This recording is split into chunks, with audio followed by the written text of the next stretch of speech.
leeral nekkuñu fii pour jaxase ay nit nekkuñu fii pour wax loo xam ne dañ koy wax rek pour bëgg a jaxase yónnee naa ko technicien bi alors léegi boo gisee ni président toogee nga gis premier ministre toogee noonu nga gis ñàngal bi nekk ci seen diggante xar kanam bi les traits de leur visage nga gis ci frustration gis colère bu toll noonu mais da ngay am droit am possibilité di laajte est-ce que dëgg-dëgg ñaari ñi juboo nañu walla jubóowuñu alors dans la même période boo fàttale ko ci li nga xam ne xew na fi ba pare da ngay gis ni am na ay communication yoo xam ne c'est des communications verbales yi am yu jot a am dans le gouvernement on se rappelle un moment donné pendant que Bassirou Diomaye Faye était aux États-Unis d'Amérique demoon à des rencontres diplomatiques au nom du Sénégal et de la République du Sénégal qu'il incarne et qu'il représente Ousmane Sonko tenir voilà bi photo baa ngi noonu peut-être ça va illustrer tenir une conférence de presse boo xam ne tenir na ci discours boo xam ni wane na ne entre lui et le président de la République xiiroo ak ŋaayoo dox na seen diggante première communication bi mooy lan Ousmane Sonko moo toog le premier ministre de la République du Sénégal désigné par le président de la République ne dëkk bi nga xam ne ñun ñoo ngi fi dafa manqué autorité mais boo nekkee ci république hiérarchique président de la République le sommet le président de l'Assemblée nationale moo ci topp premier ministre moo ñëw troisième position parce que diggante premier ministre ak président de la République sénégalais dañuy fàtte ne président de l'Assemblée nationale mu ngi ci diggante bi mooy la deuxième institution Ousmane Sonko troisième institution la am na ñu dem sax ba naan primature nekkul en réalité primature de institution premier ministre de institution Sénégal on a ces institutions reconnues par notre conseil constitutionnel c'est la présidence de la République l'Assemblée nationale à l'époque comme on avait le 16 mooy conseil économique et social et environnemental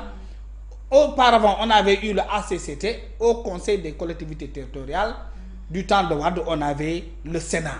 c'était ça les institutions de la République du Sénégal parce que tout simplement le premier ministre da nga koy dugal dans le cadre du gouvernement qui a un patron qui a un chef qui est le premier ministre yaa ngi dégg donc diggante le président de la République il y a des institutions yi nekk entre le président de la République et le premier ministre ça c'est une évidence une vérité cette personne bi nga xam ne presque mu ngi à un niveau plus bas très bas par rapport à la posture du président de la République moo toog tenir une conférence ne le président de la République manque d'autorité mu nekk quelque chose de révélateur dans le même temps ci même conférence bi ci même rencontre politique bi parce qu'il était avec ses militants mu ne il faut que le président de la République mu laisse gouverner mu nekk beneen déclaration boo xam ne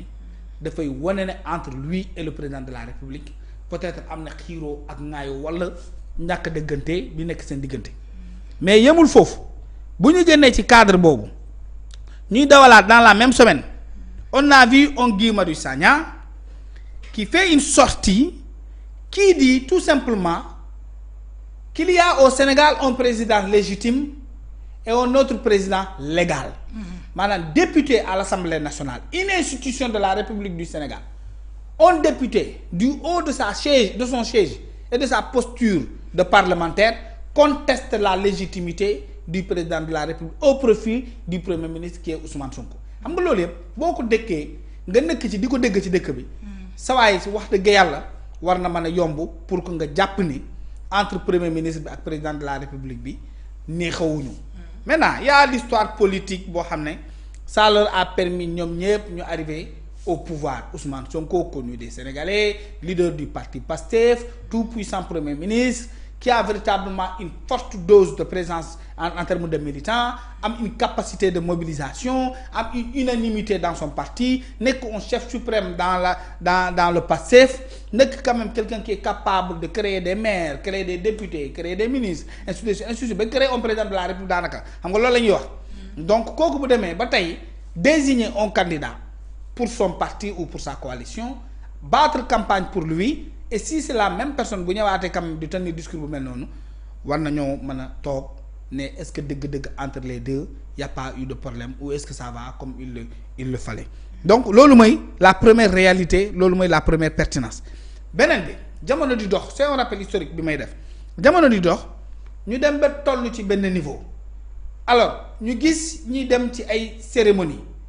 nga gis xar kanamu premier ministre bi xar kanamu président Bassirou Diomaye Faye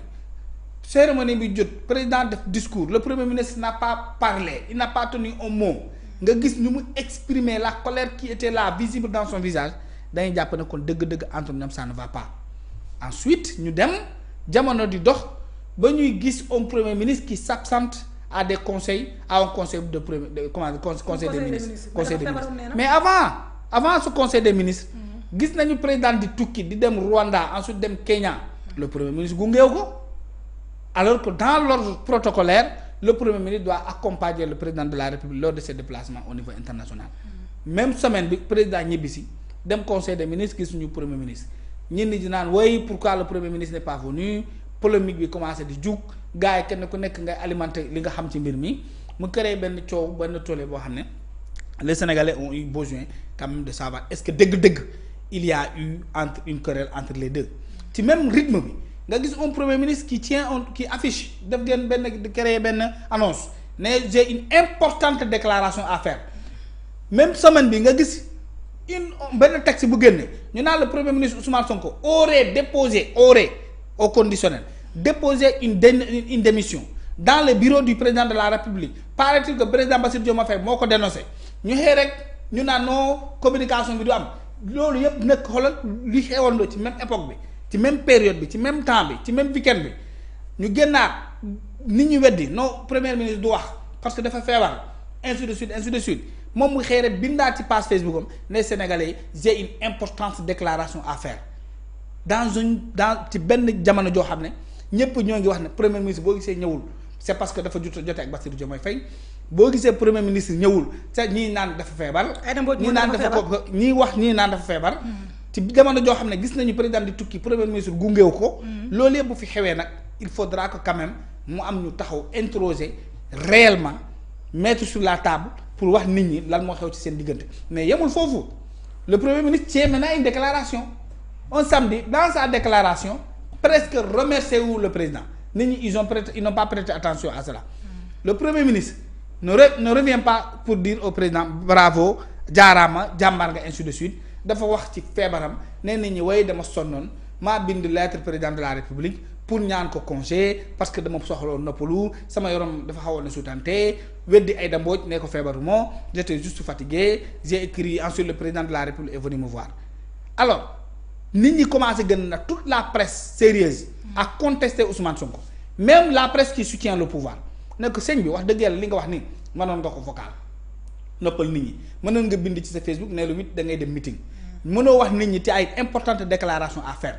alors que dëkk bi yëpp ñoo ngi murmuré ne yow ak président da ngeen jote yow da nga déposé woon lettre de démission nga xëy amoo looy wax nit ñi loolu ne leen way damay def meeting le 8 mais c'est dans ce contexte que Abdourahmane a fait une sortie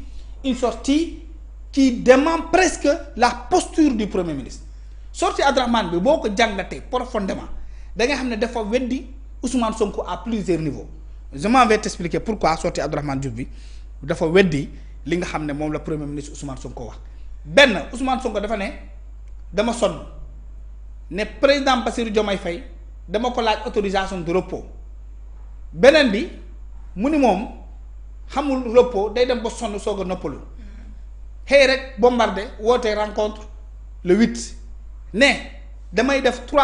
points yoo xam ne dinaa ko aborder ci sama meeting boobu bii dama ciy wax politique bii damay wax Sénégal bii ma wax ensuite économie xam nga muy ñetti point léegi politique Sénégal révélation ak économie dafa lié ak lu Abdourahmane Diouf wax dafa démentir lu Abdourahmane Diouf wax d'ailleurs ñun ñëpp xam nañu ne président de la République musul jox un ministre une autorisation de repos contrôle loolu yoonam nekkul ci loolu président presque du wax ak ministre directement yaa ngi dégg presque du wax ak moom directement parce que conseil des ministres la ngay toog tu fais le bilan de tes réalisations devant tes pairs c'est sur des questions exceptionnelles que le président contacte le premier ministre pour lui dire est-ce que sur tel et tel autre fait dox na wala doxul parce que tout simplement le président a ce qu'on appelle le bulletin des renseignements pour s'adresser au premier ministre. Rarement pour ce qui concerne l'économie day toog xaar conseil des ministre bu nekk nga exposé président joxe des recommandations le prochain conseil ministre ngeen ñëw exposé est-ce que sotti na moo tax ministre di jël parole ne monsieur le président de la république par rapport aux recommandations tel et tel autre fait fii lañ toll am nañu problème bi lii la ñuy xaar ci yow président prendre acte joxewaat ay recommandations ainsi de suite Abdourahmane Diouf ñëw ne ko dëkk bi dañoo soxla leneen maanaam day weddi Ousmane Sonko weddi ko ci benn point ne ko yaa ngi wax ne yow ak président Bassirou Diomaye Faye da ngeen am problème man maa ngi woote dëkk bi juboo dañoo soxla réconciliation dañoo soxla ñu doon benn dañoo soxla ñu réunifier ce pays dañoo soxla pacification de ce pays là yaa ngi dégg donc si Abdourahmane avait tenu un autre discours qui collait avec ce que Ousmane Sonko a dit ça allait permettre de savoir kon dëgg-dëgg y a rien entre Ousmane Sonko ak Bassirou Diomaye Faye mais la sortie de Abdourahmane Diouf montre que effectivement y a un problème entre Bassirou Diomaye Faye ak Ousmane Sonko c'est révélateur parce que tout simplement Ousmane ne waay man ak président ñëpp xam nañu suñu diggante toll na noonu su ma feebaree daf may seet si Abdourahmane bu doyee toog nekk un membre du gouvernement buy toog ci biir mu tudd conseil des ministres wax ni ñun dañoo soxla jàmm il faut que nous soutenir le président de la République nekk ci ginnaaw loolu dafay démentir wax ji nga xam ne Ousmane Sonko ça c'est une lecture profonde dañ ko war a jàppale parce que Ousmane Sonko mu ngi bëgg nga woon Sénégalais yi ne entre man ak Bassirou Diomaye Faye dafa nice kii nga xam ne day siéger au conseil des ministres di fekkee fu ñuy daje weddi na wax jooju ça c'est de l'intelligence et du décryptage beneen bi alors quand Abdourahmane dit par exemple dëkk bi soxlawuñu xuloo soxuñu xiiroo ak ngaayo nit ñi loolu rek lañ dégg mais Abdourahmane a dit autre chose nee na non waxul avant moo wax justice des vainqueurs dafa ne on ne peut pas parler il faut écouter Abdourahmane Diouf on ne peut pas parler de réconciliation sans justice il faut que ñu dem ci réconciliation mais à côté on rend justice nee na képp koo xam ne tu te sens offensé tu t'es senti blessé violenté agressé am nga possibilité demal sa bopp porter sa plainte bopp justice réglé ko mais loolu kii loolu lay def Pape Abdoulaye Touré y a eu pourtant l'amnistie mais l'amnistie nee nañu du couvrir des faits de torture le sang ainsi de suite des actes de torture ak voilà tout ce qui est deret rey ak gaañ yi blessure gala yooyu nee nañ amnistie bi du ko couvrir moo tax Pape Abdoulaye Touré malgré cette loi d'amnistie gis nga ko mu dem porter plainte Pape Malick Ndour parce que il pense qu'il a été torturé Abdourahmane loolu la wax nee na mën nañu jubóowaat mbooloo mais individuellement képp koo xam ne jàpp nga ne tooñ nañ la yoon may na la nga dem ainsi de suite ñu ubbi sa procès mais bu dee dañ laa tooñ ñu ndàmpaay la bu dee ki tooñ dafa tooñ te justice jàpp na dafa tooñ bu dee dañ koy daan prison ñu daan ko prison bu dee nag décider nga baale parce que tu connais li yow nga baale actuellement loolu la wax loolu la président Bassirou Diomaye Faye wax président Bassirou Diomaye Faye ne j'ai hérité d'un pays divisé jusqu'à dans nos familles mais Abdourahmane loolu la waxaat kon Abdourahmane waxaat li président wax est-ce que loolu jar na coow li du Abdourahmane la ñu yàpp président Bassirou Diomaye Faye la ñu fontoo moom la ñu yàpp moom la ñu respecté wul moom la ñu nawlawul te président nag boo ko nekkee gis nga la président de la république on l'exerce quand tu es un président de la république le pouvoir dañ koy exercer le pouvoir mooy fexe ba képp koo xam ne yaa ko jox ndombu tànk mu tegu ci sa ndigal mu tegu ci li nga xam ne yow jàpp nga ne noonu la réew di doxee parce que yow lañ ko dénk nga bu ci tegul nga sanctionné ko man loolu laa gëm parce que tout simplement le pouvoir on l'exerce on ne le néglige pas beneen bi Bassirou Diomaye Faye moo wax ne je suis le président de tous les Sénégalais. te Bassirou Diomaye Faye moo ko wax. je suis que vous ayez voté pour moi ou non phrase boobu célèbre femme kenn fàttewu ko. je suis votre président donc qu'il soit les 54 ou les 46 wala qu'il soit des gens yoo xam ne musuñ caa voté parce que y a des gens qui n'ont jamais voté les gens qui n'ont jamais voté xamoo foo leen di dugal. donc ñooñu ñëpp xam nañ ne président Bassirou Diomaye Faye il reconnaît que moom mooy seen président donc ce ne serait-ce que pour cela l'appel de président Diomaye Faye qui demande à un pays qui demande comme ñu góorgóorlu pour que Sénégal ñu réconcilier wu ñu doon benn même Abdourahmane Diouf Sarr loolu la waxaat moo tax ma ni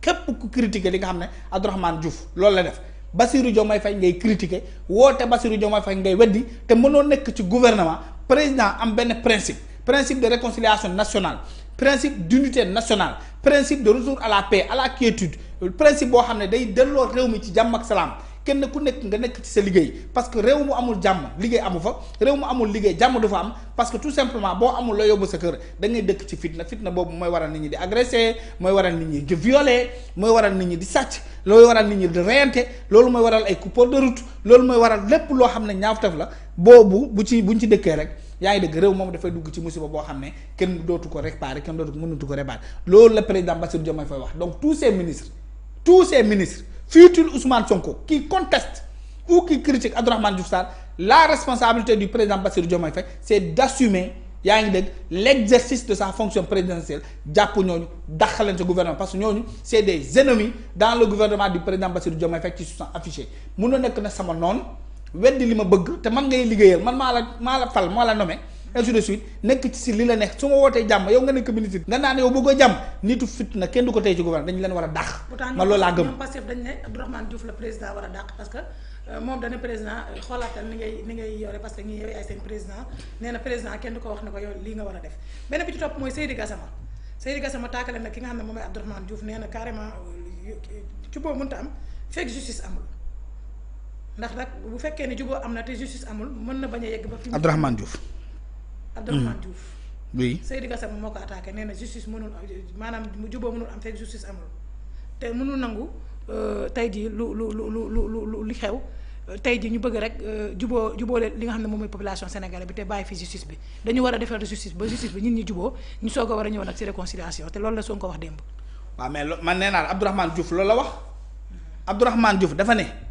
waxuñu justice du am dem leen dégluwaat Abdourahmane Diouf. mais kon la moo tax ñoom ñu koy attaqué. non mais xaw ma Abdourahmane Diouf waxul ne nañu baale ñëpp bu fi kenn rendre justice. dem leen dégluwaat Abdourahmane waa Pastef nañ dem déglu Abdourahmane Diouf dafa nii dëkk bi foog ñu dellu ci jàmm kan ma bëggul jàmm. Abbas Fall nee na wóoluwu ko de. mais kan ma bëggul jàmm man waxuma Abbas Fall. dama ne ci dëkk bi kan ma bëggul jàmm. ñëpp bëgg jàmm. kan moo bëggul jàmm sa biir kër kan moo bëggul jàmm sa biir koñ. kan moo bëggul jàmm ci réew mi. heure bu ñu xëyee moom Abdourahmane loolu la woote mais nee na ça ne veut pas dire que parce que ñun dañoo bëgg jàmm que duñ dem vers une réconciliation il faut pacifier le pays la wax mais nee na léegi parce que justice boobu dafa fondamental moom néewu ko nee na il faut que nit ñi fex kenn ku nekk ku jàpp ne dañ la tooñ ku jàpp ne dañ la teg loo xam ne jaaduwul ku jàpp ne dañ la agressé dañ la reyal sa mbokk ku jàpp ne dañ la torturer mais dama def li kii def Pape Abdoulaye Touré bu mu jàppee ne Pape Malick Ndour moo fay ay nervi moo fay ay bandi moo collaboré ak gendarme dafa porter plainte mais gendarme bi ñoo gis ne loolu amul ñu jël dossier bi classé sans suite sandi ko fale mais keneen ku nekk feneen jàpp ne leneen teg nañu ko te jaarul yoon loi d'amnistie mënu ko couvrir Abdourahmane nee na am nga possibilité dem porter sa bopp plainte mais loolu warul tere nit ñi dellu ci jàmm nit ñi juboo mais loolu kan ma bëggul loolu ku bëggul loolu yow noonu réew mi nga képp ku nekk noonu réew mi nag waroo amoo place ci biir gouvernement ñooñu wax ñoom Abbas Fall keneen ak keneen ñoom ñëpp du ma tudd man gouvernement bi laay wax tudd ma kooku nga xam ne ñun xam nañu c'est un mercenaire moom tant que y a pas de problème il ne peut pas vivre du ma wax ak moom dama ne képp ku nekk ci gouvernement nga yor ndombo tànk signature président moo la fa baax